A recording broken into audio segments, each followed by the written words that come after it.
Boa noite, irmãos. Uma alegria nós estarmos reunidos aqui na casa do Senhor e a gente poder refletir um pouco nesses dias sobre esse momento tão importante na vida do cristianismo, onde nós nos lembramos da morte, mas não só da morte, como também da ressurreição de Cristo. E hoje nós temos o privilégio de reunir aqui uma boa parte das igrejas presbiterianas do Brasil, do Presbitério de Campo Grande. Então, se você é de alguma dessas igrejas, ou quem sabe até do Presbitério do Pantanal, você é muito bem-vindo em nosso meio, e é uma alegria nós estarmos juntos aqui, cultuando a Deus, e lembrando desse momento tão importante. Para mim, pastor Elias, é um grande privilégio estar aqui pregando a palavra hoje, mas é uma grande responsabilidade também, mas que Deus me dê graça para expor a sua palavra na noite de hoje. Irmãos, deixa eu explicar rapidamente como que eu vou fazer aqui, na exposição do texto bíblico, e aí nós já vamos fazer a leitura então do mesmo. Eu quero pensar com os irmãos na noite de hoje um pouco sobre a morte de Jesus. Como nós sabemos, Jesus Cristo morreu numa sexta-feira, semelhante a que nós viveremos amanhã, com a graça de Deus, assim a gente espera.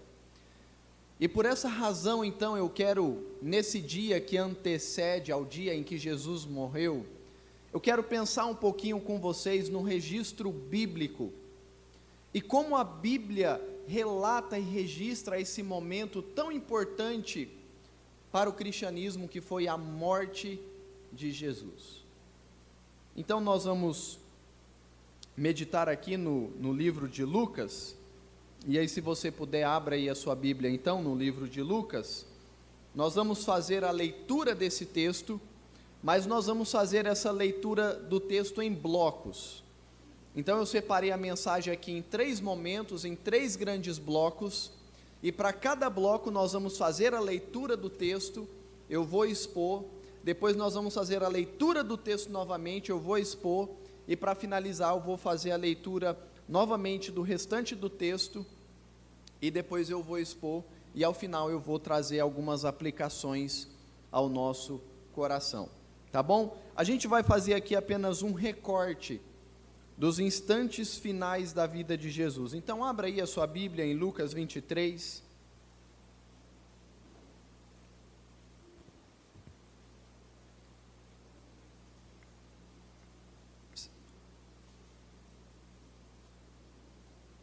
nós vamos ler Lucas 23,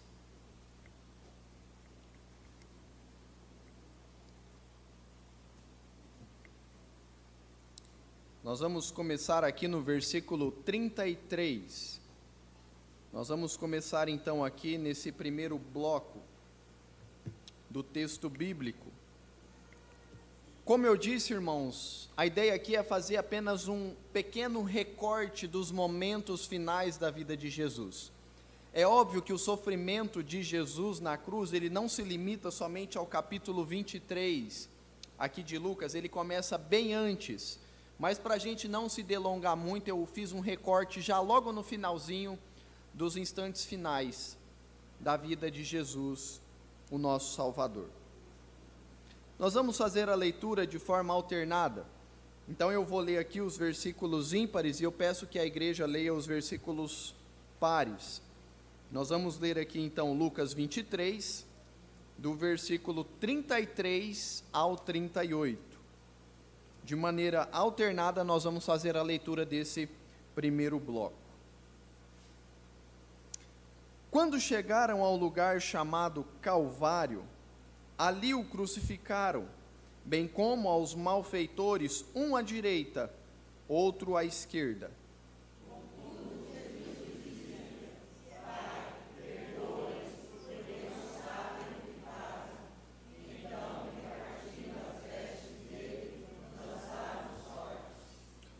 O povo estava ali e a tudo observava. Também as autoridades zombavam e diziam: salvou os outros, a si mesmo se salve, se é de fato o Cristo de Deus, o escolhido.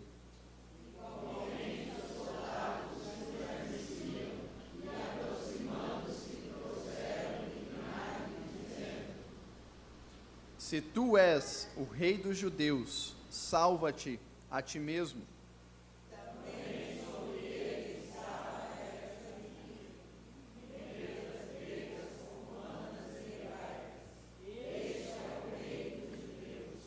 Isso, até aqui, irmãos. Esse é o primeiro bloco que eu quero apresentar aqui para vocês. E esse primeiro bloco que registra aqui um dos primeiros momentos, dos instantes finais da vida de Jesus, nesse recorte que eu fiz, eu estou chamando esse bloco como a crucificação de Jesus. Então, nesse primeiro momento, nós vamos pensar sobre como foi a crucificação de Jesus. E aqui dos versículos 33 até o versículo 38, nós temos um registro de como foi esse momento na vida de Jesus.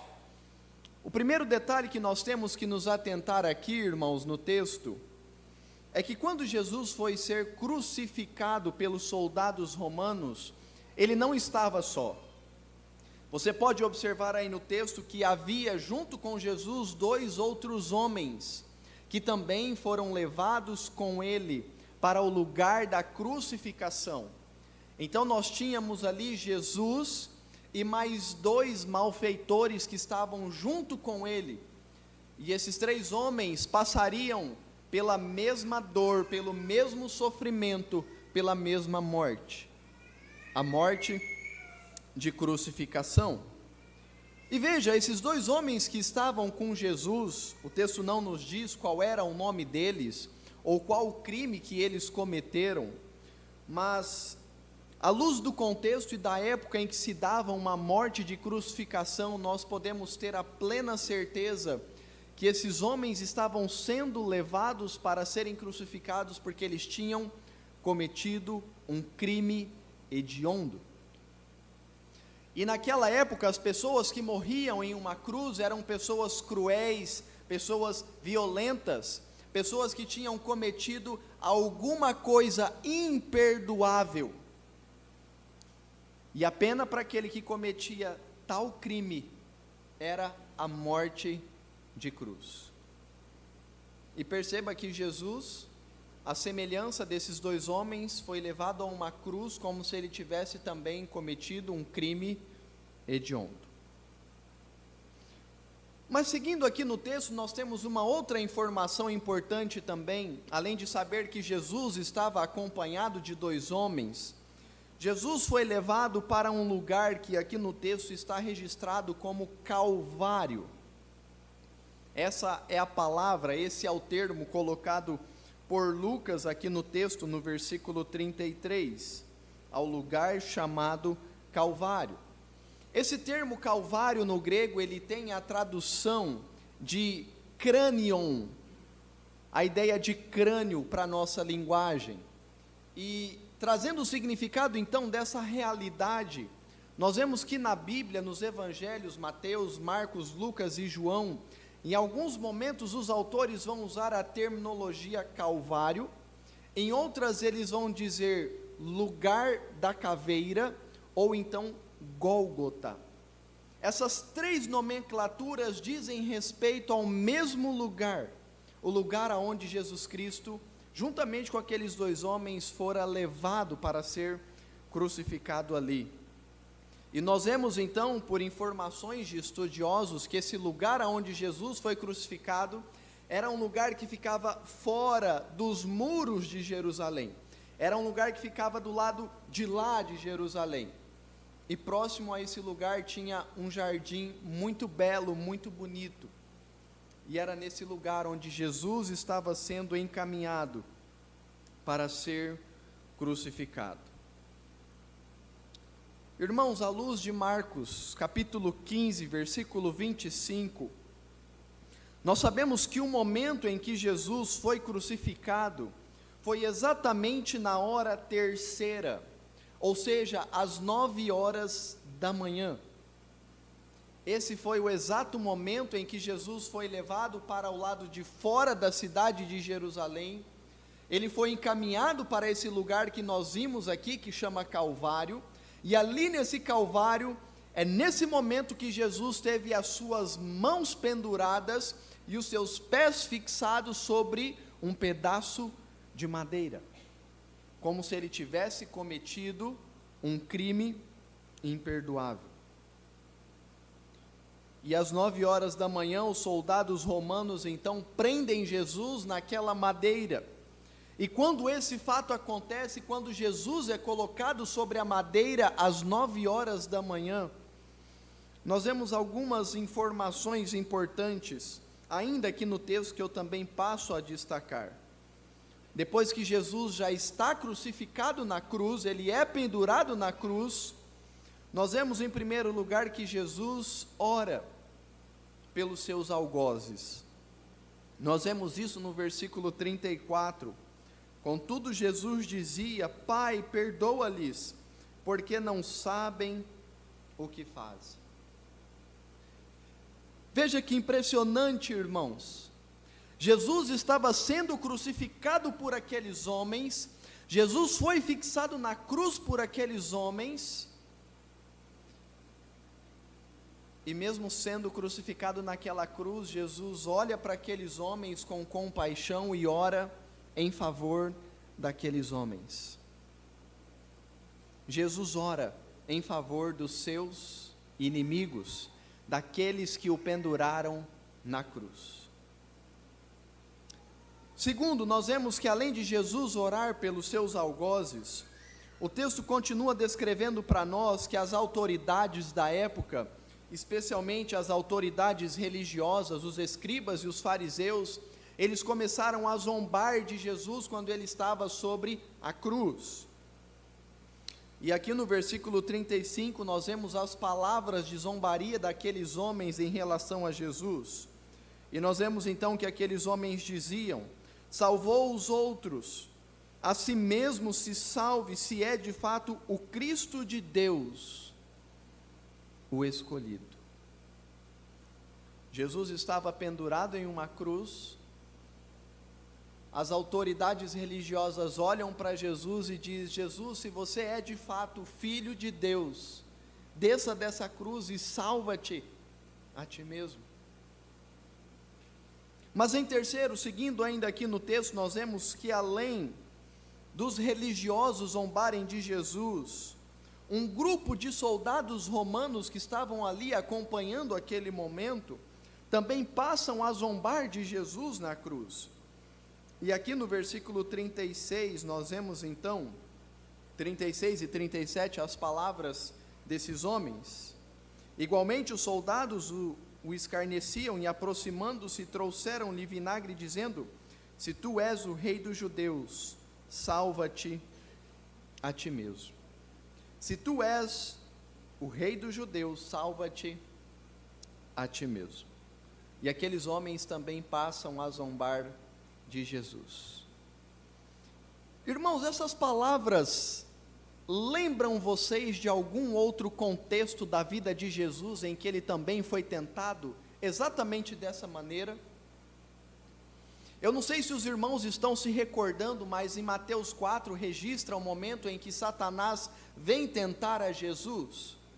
E quando Satanás tenta Jesus, ele usa exatamente essas mesmas palavras que as autoridades e esses soldados romanos estão usando: se de fato és filho de Deus, transforme essas pedras em pães. Se de fato és filho de Deus, arremessa-te abaixo, e os anjos te guardarão e te protegerão.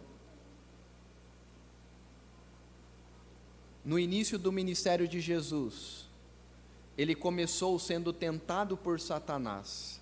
E veja que impressionante, no final do ministério terreno de Jesus, ele também vai concluir o seu ministério sendo tentado por esses homens, dizendo: se de fato és filho de Deus, salva-te a ti mesmo e desça da cruz. Impressionante, irmãos. Mas Jesus resistiu à tentação, e nós vemos então que Jesus de fato enfrentou a cruz, e posteriormente ele enfrentou também a morte. Mas para terminarmos esse primeiro bloco, eu quero trazer aqui um pequeno resumo sobre a crucificação de Jesus e quais são os pontos que marcaram esse fato, o evento da crucificação de Jesus. Primeiro, Jesus foi crucificado ao lado de dois criminosos, em um lugar chamado Calvário. Segundo, Jesus foi crucificado às 9h da manhã. Terceiro, Jesus orou em favor dos seus algozes, aqueles que o penduraram em uma cruz. E quarto, Jesus foi zombado pelas autoridades e pelos soldados romanos. Então, irmãos, esse é o primeiro bloco do texto que nós lemos. Esse texto que nós lemos registra o momento da crucificação de Jesus. Ele está pendurado no madeiro, mas ele ainda continua vivo, ele continua respirando. Mas nós vamos ver na sequência o que acontece com Jesus após o momento da sua crucificação. E para isso nós vamos passar agora a leitura do versículo 39 ao versículo 43, ainda do capítulo 23 de Lucas. E mais uma vez nós vamos fazer essa leitura de forma alternada. Um dos malfeitores crucificados blasfemava contra ele, dizendo: não és tu o Cristo? Salva-te a ti mesmo e a nós também.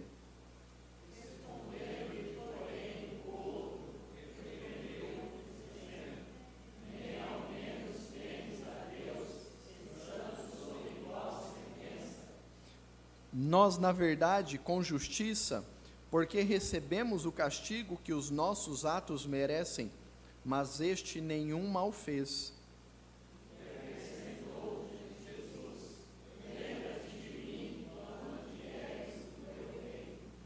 Jesus lhe respondeu: em verdade te digo que hoje estarás comigo no paraíso. Muito bem, irmãos, esse é o segundo bloco que eu quero apresentar aqui, desse pequeno recorte da morte de Jesus. No primeiro bloco nós vimos a crucificação de Jesus, e agora nos versículos que lemos, 39 a 43, nós vemos um momento em que Jesus dialoga com esses dois malfeitores que também vão morrer, um do seu lado direito e um ao seu lado esquerdo. E nós observamos aqui no texto, então, dois malfeitores e duas ações diferentes. Dois malfeitores e duas ações diferentes. É verdade que, a princípio, esses dois homens zombaram de Jesus pelo fato dele estar na cruz. E nós encontramos esse registro em Mateus 27, 44 e Marcos 15, 32, quando esses dois homens começam a zombar de Jesus ali na cruz. Mas em um determinado momento, como diz o texto aqui em Lucas, nós vemos que um desses homens continua zombando de Jesus, mas o outro não zomba mais de Jesus.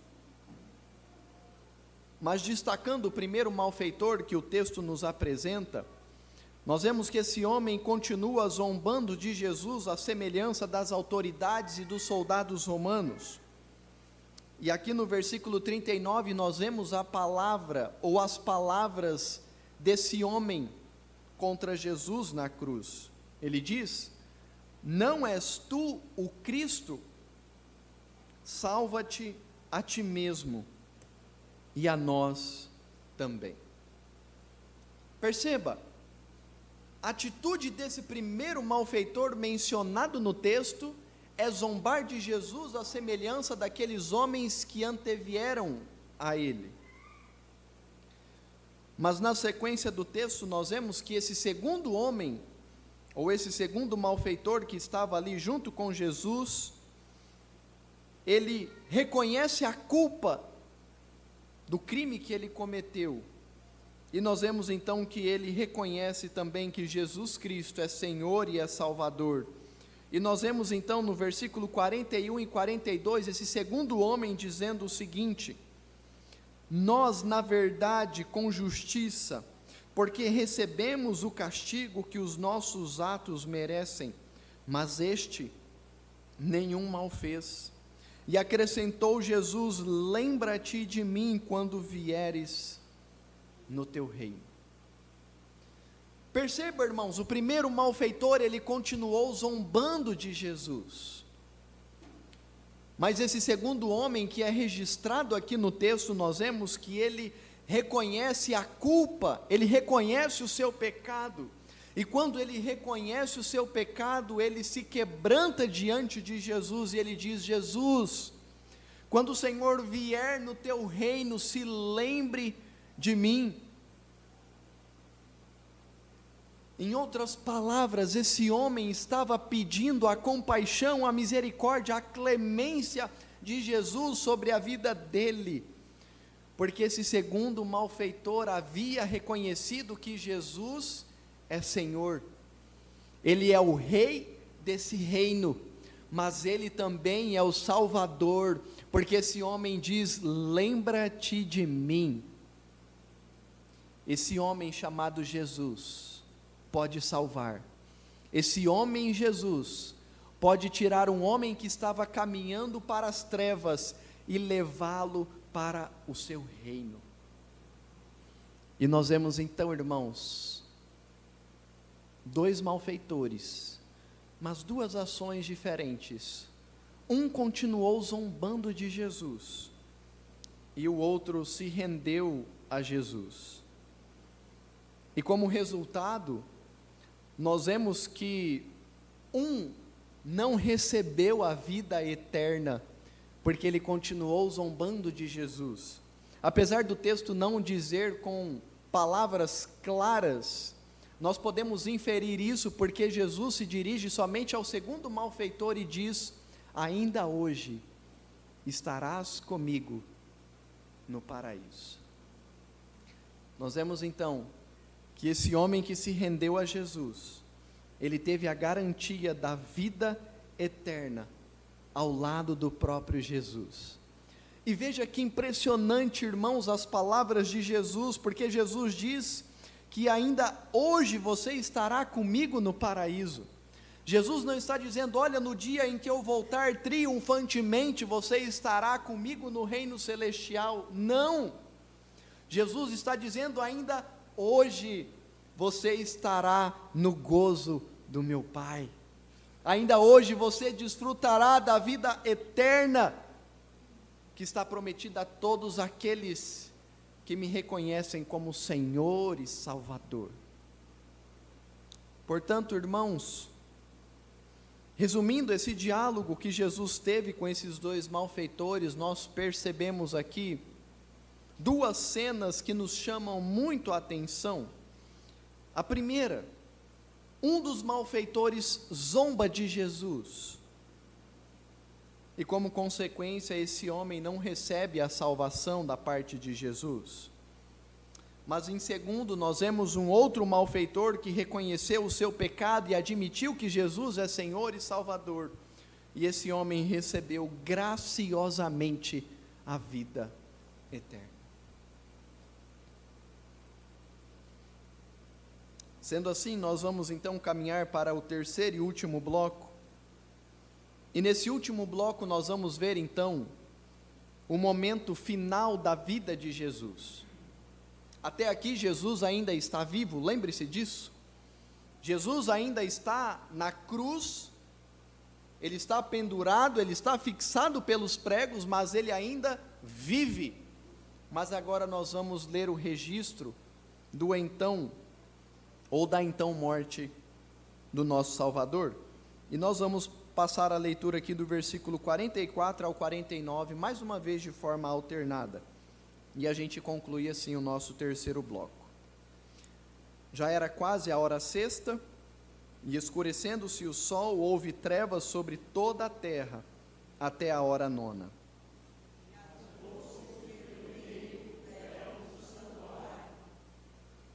Então Jesus clamou em alta voz: Pai, nas tuas mãos entrego o meu espírito.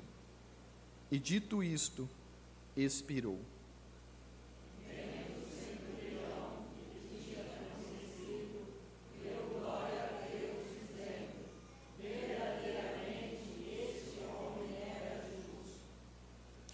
todas as multidões reunidas para este espetáculo, vendo o que havia acontecido, retiraram-se a lamentar, batendo nos peitos.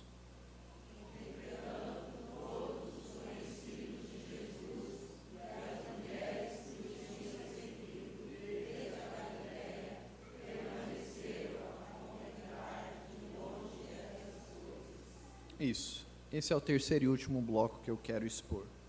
No primeiro nós vimos então a crucificação de Jesus.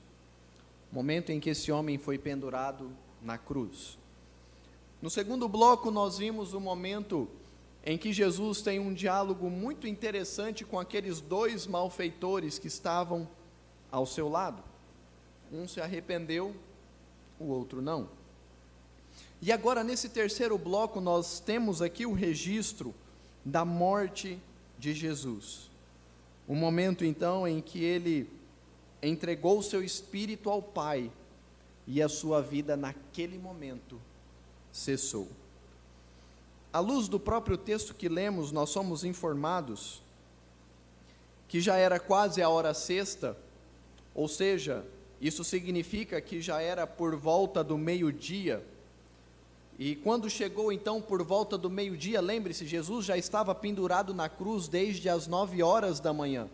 Agora já era perto do meio-dia, 3 horas, Jesus estava ali pendurado, e um evento climático sobrenatural começa a acontecer ali naquele lugar onde aqueles homens estavam reunidos. Algo extraordinário da parte de Deus começa a acontecer e nós não sabemos da onde isso veio e como isso começou, mas nós temos o registro que naquele momento em que Jesus começou a sentir a agonia da condenação pelos pecados dos pecadores, nós vemos então que o dia tornou-se noite. Nós vemos aqui que o sol se escureceu, aquele dia ficou em trevas, e naquele momento Jesus começou então a experimentar a ira de Deus sobre o pecado que ele estava carregando em si, em prol dos pecadores. Essa escuridão que é mencionada aqui no texto, ela é um símbolo, é um retrato da ira, da justiça de Deus contra o pecado. E quando nós lemos aqui esse momento em que os céus se tornam negros, nós percebemos que Deus está se mostrando em ira naquele momento, e Jesus está sofrendo na sua carne, no seu corpo, a ira santa e justa de Deus. Nesse momento em que Jesus está prestes a expirar, nós vemos que esse homem, ele começa a padecer, porque ele começa a experimentar a ira do seu Pai. Nesse momento, Jesus começa a enfrentar intensa agonia, indescritível dor, e ele começa então a experimentar o terrível abandono e isolamento do Pai em relação a ele. Naquele momento, Jesus estava carregando sobre si todos os nossos pecados.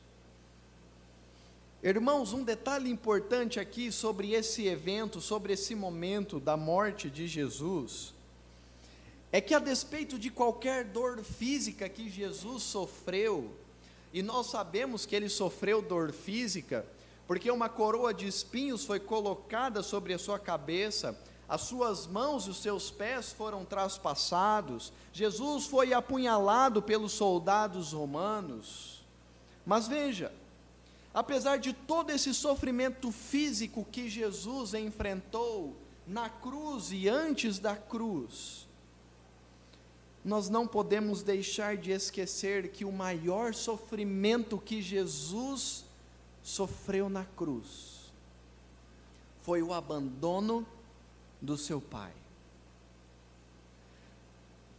A maior dor de Jesus na cruz não foi a dor física, mas foi a dor de experimentar a ira de Deus por causa do nosso pecado. Naquele momento, Jesus estava carregando sobre si os nossos pecados passados, presentes e futuros. E naquele momento ele estava sentindo as dores do inferno, o sofrimento do inferno estava sobre Jesus.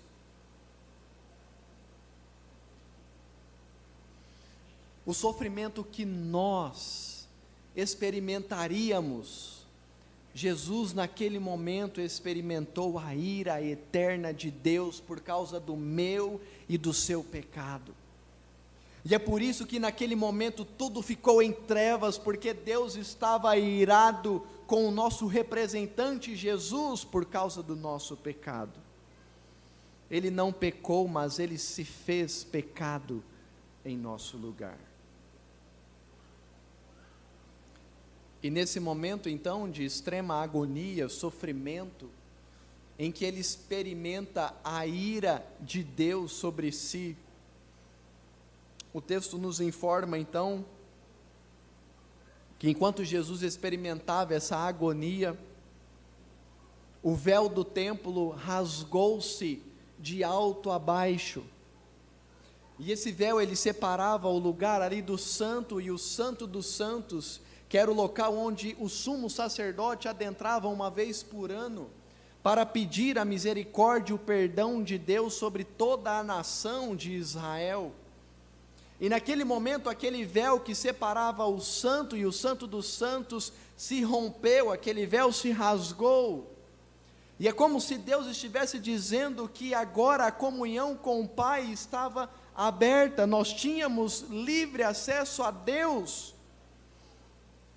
porque o sacrifício de Jesus foi perfeito, foi de uma vez por todas, e agradou ao Pai, de tal maneira que por meio do sacrifício de Jesus, o caminho para a vida eterna foi aberto, por meio do sangue de Jesus.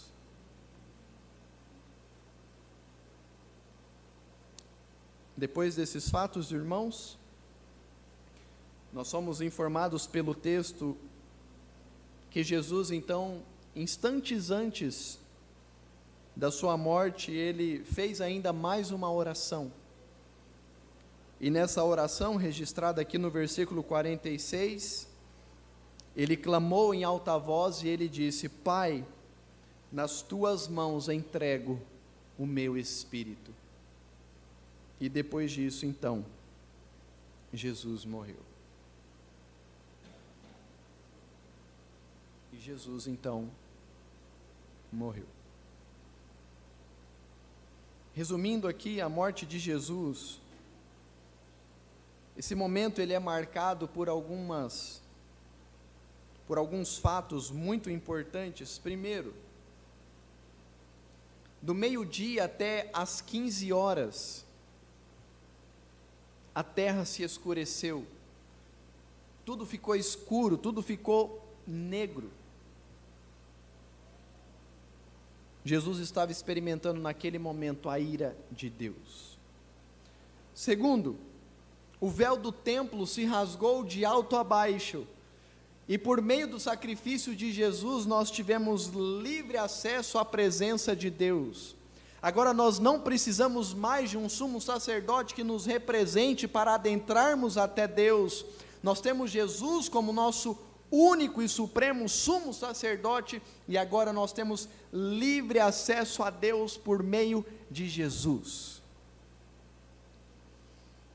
E terceiro, do meio-dia até as 15 horas, ou seja, durante 3 horas, Jesus sofreu o peso da condenação divina pelo pecado humano, e naquele momento Jesus foi o nosso representante, e ele experimentou toda a ira de Deus em nosso lugar.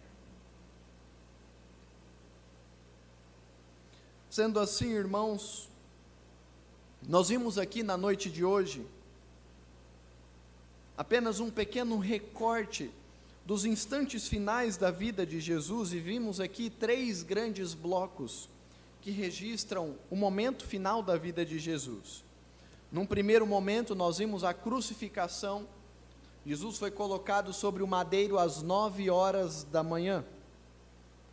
Depois nós vimos um momento em que Jesus tem um diálogo com esses dois malfeitores que estavam junto com ele e que também foram crucificados. E num terceiro momento nós vimos então que Jesus morreu por volta das 3 horas da tarde. E nós vemos então que desse período das 9 horas da manhã até as 15 horas, foram os momentos finais da vida de Jesus. Sendo assim, e pensando sobre a morte de Jesus, nesses 3 grandes blocos, eu quero concluir trazendo algumas aplicações ao nosso coração. O que a morte de Jesus representa para nós? Por que a morte de Jesus é tão importante para nós, irmãos? Por que a morte de Jesus é tão significativa? Por que a cruz é um dos grandes símbolos do cristianismo? Eu quero trazer 3 aplicações que nos lembram por que a cruz, e melhor, por que a morte de Jesus era necessária e foi tão importante para nós. Em primeiro lugar, a morte de Jesus evidencia o grande amor de Deus por nós. Em primeiro lugar, nós precisamos saber que a morte de Jesus evidencia o grande amor de Deus por nós. É isso que diz João 3,16. Porque Deus amou ao mundo de tal maneira que deu o seu Filho unigênito, para que todo aquele que nele crê não pereça, mas tenha a vida eterna. Porque Deus amou ao mundo. Deus amou ao mundo. Esse é o fato, essa é a verdade do texto bíblico. Mas o apóstolo João vai dizer como Deus amou ao mundo, de que maneira Deus amou ao mundo. O texto continua descrevendo, entregando o seu Filho, ou enviando o seu Filho ao mundo, o seu Filho unigênito.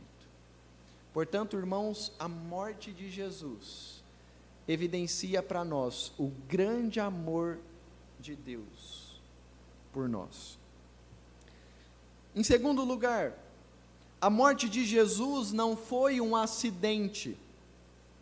Ela já estava prevista no plano redentivo de Deus em favor dos pecadores. Irmãos, tem muitas pessoas por aí que pensam que a morte de Jesus ela foi um mero acaso na história, ou que a morte de Jesus foi um simples acidente do acaso. Mas as Escrituras nos deixam clara que, na verdade, a morte de Jesus já estava prevista, já estava arquitetada, planejada desde os tempos eternos. Antes de Deus criar qualquer coisa, Ele já havia planejado a morte do seu Filho em favor dos pecadores. Portanto, a morte de Jesus, ela não foi um acidente na história humana, ela foi algo planejada pelo próprio Deus na eternidade. O apóstolo Pedro, em 1 Pedro, capítulo 1, versículos 19 e 20, nos diz o seguinte: mas pelo precioso sangue, como de cordeiro, sem defeito e sem mácula, o sangue de Cristo, conhecido com efeito antes da fundação do mundo, porém manifestado no fim dos tempos, por amor de vós. Veja, irmãos, o sangue de Jesus foi conhecido antes da fundação do mundo. Antes que de fato Jesus morresse naquela cruz, já estava planejado no conselho eterno da Trindade que a segunda pessoa da Trindade, Jesus Cristo, ele haveria de morrer, ele haveria de entregar-se por amor à humanidade caída. Portanto, a morte de Jesus, ela não é um evento qualquer na história da humanidade. A morte de Jesus não é um mero detalhe da história do cristianismo. A morte de Jesus é um planejamento divino na eternidade e que foi cumprida no tempo e no espaço em que nós vivemos. Louvado seja Deus por isso.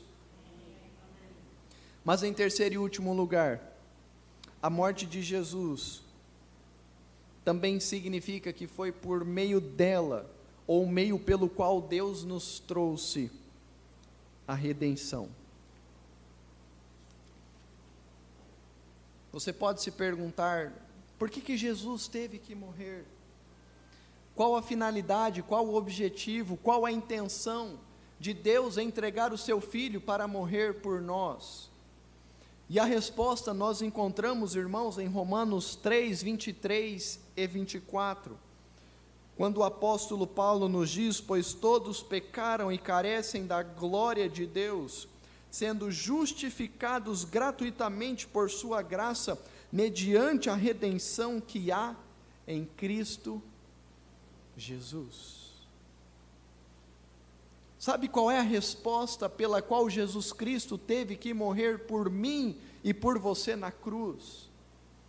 A resposta é que se Jesus não tivesse morrido naquela cruz, nós não teríamos a redenção, nós não teríamos o perdão dos nossos pecados, nós não teríamos comunhão com Deus, nós não teríamos a garantia da vida eterna.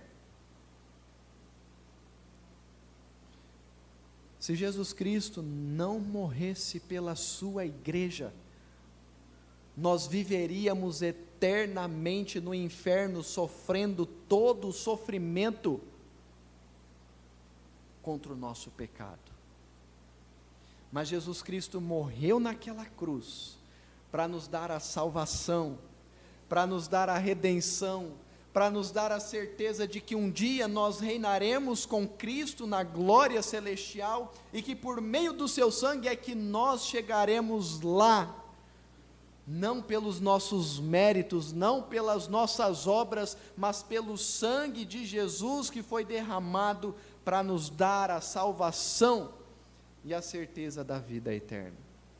Louvado seja Deus, irmãos, por essa bênção tão maravilhosa que nós alcançamos na pessoa de Jesus Cristo, especialmente na sua morte.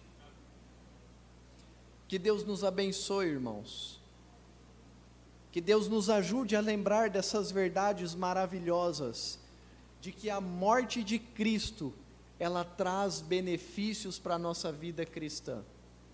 Se nós nascemos de novo, se nós somos justificados, se nós fomos adotados, se nós somos agora povo de Deus e temos a certeza de que um dia estaremos no céu, tudo isso nós sabemos e podemos desfrutar dessas bênçãos pela morte de Jesus. Louvado seja Deus. Feche os seus olhos, curve a sua cabeça, nós vamos falar com Deus nesse momento.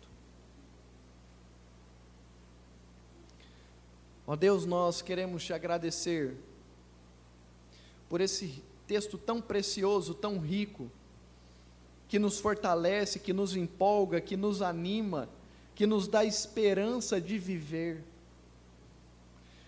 Como é maravilhoso, Deus, nós relembrarmos momentos assim, momentos em que, apesar da morte de Cristo ter sido um evento triste, chocante, porque o nosso Salvador teve que morrer, mas ao mesmo tempo esse evento nos traz esperança, nos traz alegria, porque foi por meio da morte de Jesus que o Senhor se reconciliou conosco, na pessoa e na obra de Jesus.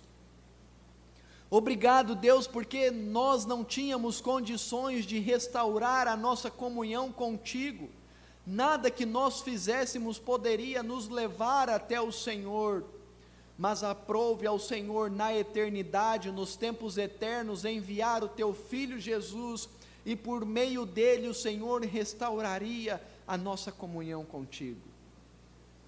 Ó Deus, obrigado por essa bênção tão maravilhosa que o Senhor nos deu gratuitamente na pessoa de Jesus Cristo. E hoje então nós te louvamos e te agradecemos pela obra maravilhosa de Jesus em nosso lugar.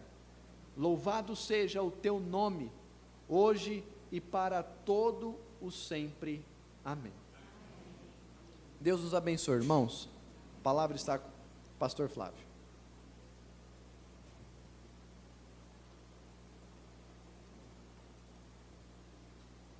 Muito bem, muito obrigado, reverendo Mateus, por essa mensagem tão esclarecedora aos nossos corações, e quero convidar o reverendo Elias, para que o nosso presidente do presbitério, para que venha aqui à frente e impetre a bênção.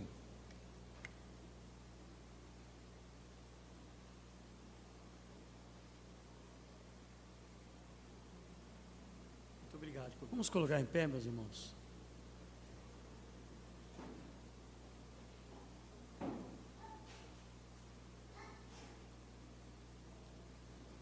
E agora, meus irmãos, recebam a bênção. Que a graça do nosso Senhor e Salvador, Jesus Cristo, que o amor de Deus, o nosso eterno Pai, que as ternas consolações do Espírito Santo estejam com todos vocês, meus irmãos, que reuniram-se hoje aqui, da congregação do bairro Nova Lima, e com todo o povo de Deus espalhado por toda a terra, hoje e para todo sempre. Amém. Amém. Deus os abençoe, podem sentar. Muito bem. Obrigado, pastor. A todos os que nos assistem nas redes sociais, a nossa gratidão, e a você que pôde participar aqui presencialmente também, a nossa gratidão. Deus abençoe a todos. Nós temos um caldo ali para quem quiser participar conosco agora no Salão Social, já podem ir direto para lá. Eu quero que os irmãos aguardem um pouquinho, enquanto os pastores estarão comigo ali à porta para cumprimentar a cada um de vocês.